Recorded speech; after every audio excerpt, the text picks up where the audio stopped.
Uganda essaawa eno we bituuse bya buli omu kusabira munno, buli omu waali sabira munno, kubanga essaawa eno bakubuulira abantu abali obubi abali ku ndiri ne kikwewuunyisa. We njogerera bino, omubaka wa Mukono Municipality Betty Nambooza Bakireke addusiddwa mu ddwaliro ng'ali mu mbeera mbi nnyo. Kigambibwa nti Betty Nambooza aggiddwa ewaka nga tasobola kussa, okwogera kwe tasobola, alumizibwa omubiri mu nafunafu ebitagambika, ekiteetedde abafamire okutya ne bagamba owaaye ku mbeera eri mu ggwanga essaawa zino ebirwadde bituga abantu, tumudduseeko mu ddwaliro ki eriyinza otuyamba. Bano kye bakoze bamuddusizaako mu ddwaliro ery'e Mukono okusobola okumwekebejja afune ku bujjanjabi obusookerwako oba first aid, naye nga bwe bamututte si eddwaliro ery'enkomeredde nti eriyo n'omujjanjaba. Ono addusiddwa mu ddwaliro eriri okumpi afunemu ku bujjanjabi, ate batandikire awo okunoonya eddwaliro lye basobola omutwalamu erinaalaba nga litaasa obulamu bwe. Bw'addusiddwa mu ddwaliro, bano bateebereza okuba nti yalibwamu ekirwadde kya COVID-19 ekibala abantu embiri z'ennaku zino, era nga n'abasawo olumulabyeko ne balaba embeera gy'alimu, ne balaba nga tassa bulungi, ne balaba nga talaba bulungi, ne balaba nga tasobola kwogera, ne balaba nga omubiri alumizibwa nnyo, kye basookeddewo okubagamba tetukakasa naye ayinza okuba ng'alinamu COVID.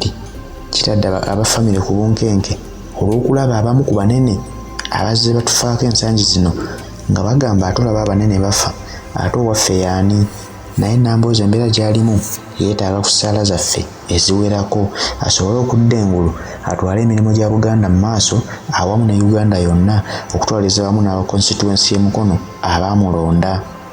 We njogerera bino nga Betty Nambooza teyeewulira bulungi, era bw'omubuuza tasobola kwogera bulungi, akugamba kimu wano wannuma, mpulira bubi, seetegeera, emmere njirya tegenda, benda bambalaba sibalaba, sitegeera ndi naani mu ddwaliro, simanyi natuuseewo ntya.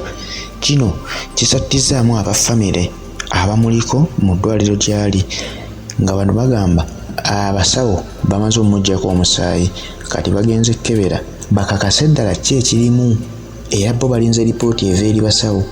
Naye bagamba balina enteekateeka ez'okumuggy'e Mukono okumuddusa mu ddwaliro ery'e Kampala erisingako ku maanyi ku liri lyalimu. Naye tugamba katusabire munnaffe ono tulabe ng'asomoka embeera eno gy'alimu, Mukama amuyambe baleme mugamba nti COVID yamutawaanya, kubanga ensangi zino tubalabye bangi babagamba COVID bagenda okuwulira nnaku bbiri nga bakugamba omuntu wo ayiseewo. Ono mubaka tubadde tukyamwetaaga nnyo olw'emirimu egy'amaanyi gy'akolera Uganda awamu ne Buganda, era nga badde muweereza omulungi alwanirira ensonga, alwanirira omuntu wa wansi alemera ku mazima. Twandyetaaze okulaba obulamu bwa Betty Nambooza nga bukomawo n'addamu okukakkalabya emirimu gye nga bwe yagikakkalabyanga okuva olubereberye. Tunajjukira nti ono mubaka w'e Mukono Municipality abadde mu Paalamenti okumalira ddala emyaka 15 nga kati yazzeeyo emyaka gye 5, agenda kuba akwata emyaka 20 ng'ali mu Paalamenti ng'akiikirira abantu abo ab'e Mukono. Ekitegeeza mu kaseera kano twetaaganya essaala ze okulaba nti asuuka adde engulu, kuba abantu b'e Mukono bamwetaaga nnyo, kubanga ebbanga lyonna bamutaddemu obwesige nga gwe olabamu obusobozi. Kati ate mukadde kano biba nga bizzewo ebiti nti ali mu mbeera gy'alimu, kireetawo okutya ku mitima gy'abantu abamu abamwagaliza ebirungi. Tumulabyeko ng'akolera Obuganda ekiseera kyonna, akoledde Obuganda okumala emyaka egiwerera ddala 20 ng'aweereza Kabaka waffe. So Mukama tumusaba asobole okusuusa omuntu ono atadde engulu addemu akakkalabya emirimu gye nga bwe yagikakkalabyanga olubereberye, nga tusabira ne bannaffe abali obubi mu mbeera y'emu gy'alimu, abali ku bitanda, abawuliddwako okisigeni.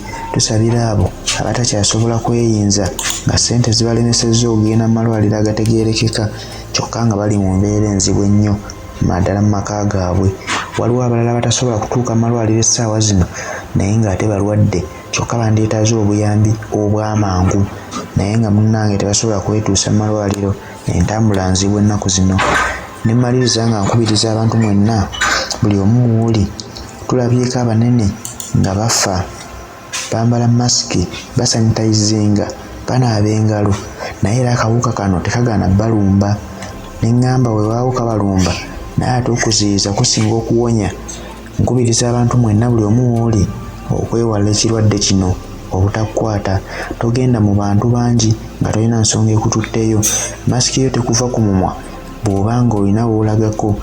Sanitayiza akubeere kumpi osobole ng'okwetaasaako at least kijje mu ngeri endala naye nga si ggwe okyeyitidde.